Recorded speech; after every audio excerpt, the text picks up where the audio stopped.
This video, we're going to be continuing our looks at the Marvel Legends Marvel's Warlock Build-A-Figure wave, as we have a look today at Shatterstar.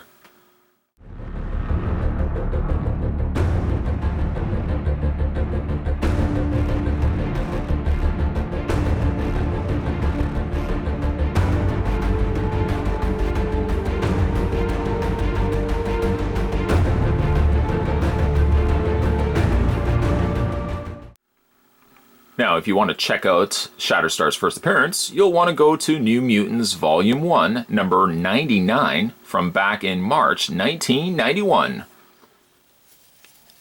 Alright, let's check on and see how high this guy stands. He stands at, actually close, he stands a little over 6.5 inches if you technically count the ponytail. If you really count the ponytail, let's put it right there.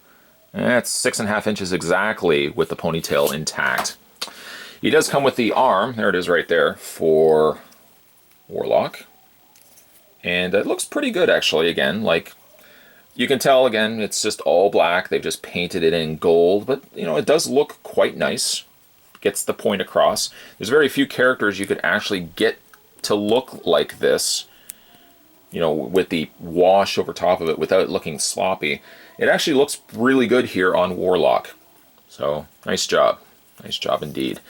Let's just find which way the joint hinges. There it is right there. Let's grab what we've done so far and we'll peg that into place like that. There's also a tube that runs from the forearm portion to the hole in the back here. At least it looks like it actually pegs into place. I would say though that plugging this in, I would imagine, and I'll probably discuss it more when we look at the completed Warlock, but I would think plugging this in will limit any sort of posability moving him in the arms. And it doesn't look like it really pegs in cleanly and securely. There we go. There we go. But yeah, I would think it's going to limit some sort of motion and movement in the arms, but we'll talk about that more so when we have a look at the completed Warlock. Let's have a look now at Shatterstar, which looks quite interesting. You know, takes me back to when I was collecting comics and getting X-Force, which was one of my favorite comics, and X-Factor back in the day. So he does have very much a nostalgic look to it. He also has a very 90s look to him, as somehow this design, this face sculpt that you see with kind of this, you know, covered over, I don't know what you would call it. It kind of looks like a boxing helmet, you know, if you're sparring. But this same look was so popular back in the early 90s that other characters also mimicked this look. Specifically, Image Comics' Prophet almost had an exact look to Shatterstar, and some people also would say that Shaft from Image Comics' Youngblood also had a very heavily influenced design. Now, all of those happen to be I think all of them are Rob Liefeld's work, so you could say, well, you know, he seems to stick with the same sort of designs for a lot of his characters. And I guess there could be some honesty and truth behind that. As it stands for the figure itself, the face sculpt is actually pretty good. I like that they've painted a gold eye in there, which is a nice touch around the star on his face. The other eye, the more established eye, has the pupil as well as the iris painted in there. So that's nice and clean. I like the little braided areas of his hair that run to the front. They are very soft plastic, but I don't feel like they're going to really rip off unless you're really violent with it. The sculpting on the top of the hair is nice, as well as the ponytail. Doesn't seem to be much in the way of posability. Not that I really would expect posability in a ponytail. That works for some characters. I don't really think it necessarily needs to work for Shatterstar. Another big thing I like, and big being the main word here, is I love the shoulder pad on his shoulder and how they've given it a slight varying degrees of paint to the shoulder. So much like, I don't even know what you would call this, but this head oven mitt as well as the shoulder pad have a fair bit of extra paint added to them. They're not just relying on one single coat of paint. As well, I could say the same for the belt, which the belt is a separate loose piece. It's got a nice sculpted cape, which flows only to the side, kind of akin to like Boba Fett. And going back to the utility, or going back to the belt that he wears, lots of pockets and stuff all over that. But another thing that is very much Liefeld's work, and so much so the 90s, is also the idea of giving thigh belts. Some of them have pockets, some of them just look like this. But a lot of 90s characters, including Azrael Batman, all had this. This was the go-to. This was the guide for designing a 90s character. You basically referenced the same sort of stuff. They all kind of had the belt pockets. You know, they all had metal in some ways, giant armor.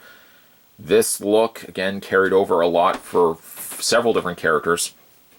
But going back to this, much like Cyclops, is loose.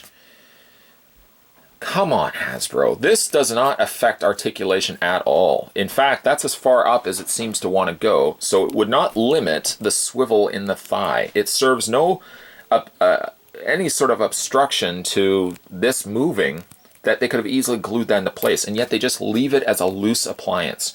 It's not as bad as Cyclops because at least it stays in place, but I still don't know why they leave it just loose as opposed to gluing it down.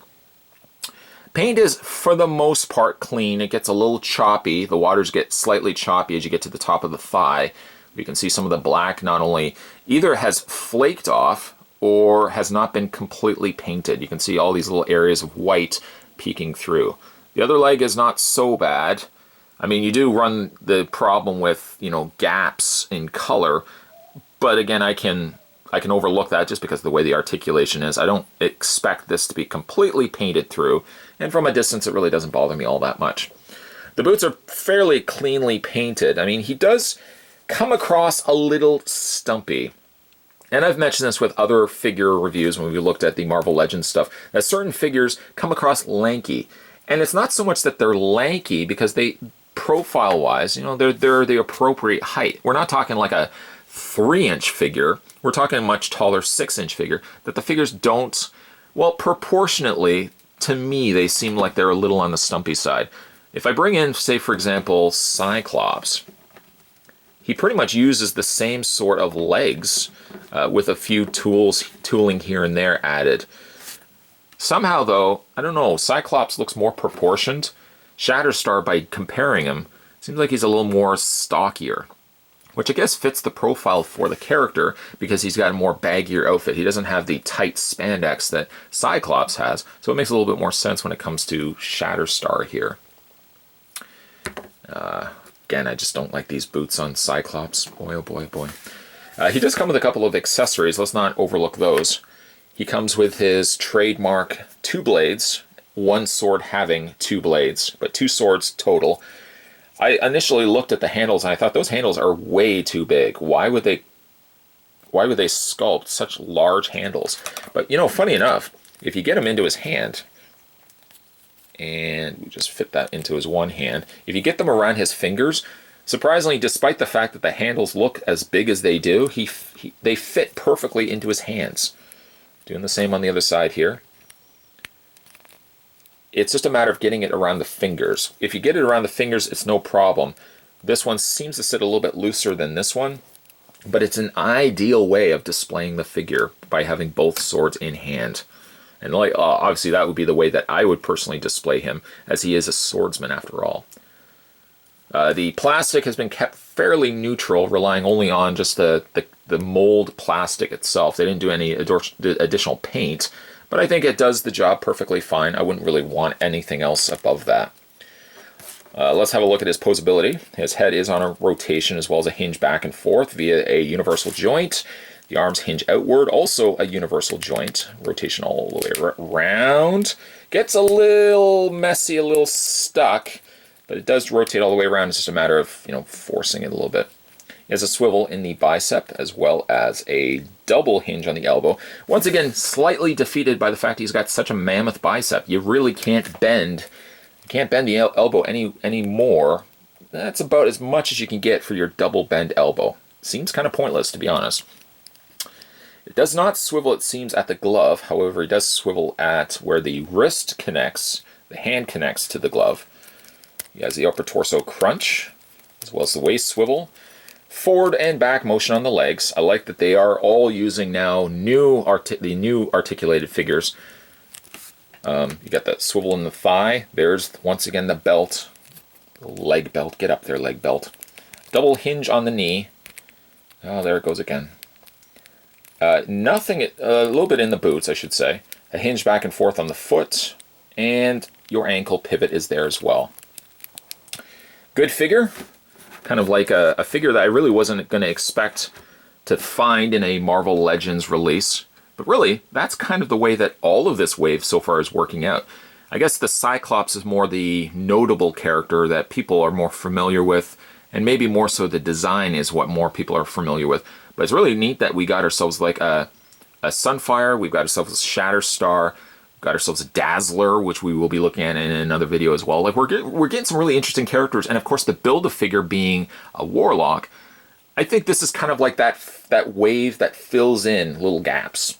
You know, you obviously will get your Wolverines, you'll get your Spider-Mans, you'll get your Cyclops, you'll get the core characters. These are kind of like the wave, this wave is kind of the fillers. They fill in all the gaps really nicely, and you get some really interesting characters that, you know, this guy you can put next to a Deadpool, for example. You could have him next to Cable. Couldn't remember his name for a second. You could put him next to Cable, and you know, you could fill out the members. You got Domino as well. You could fill out the members nicely of an X-Force team.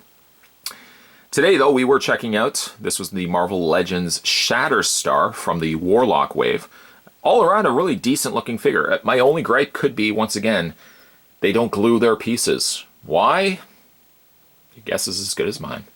But we were nonetheless looking today at Shatterstar from the Warlock wave. If you like this video, always appreciate when you hit it with a like. If you haven't had a chance to subscribe to this channel, hit that little subscribe button down below. I'm sure I don't have to tell you that more videos are heading your way as well as we finish up the rest of Warlock.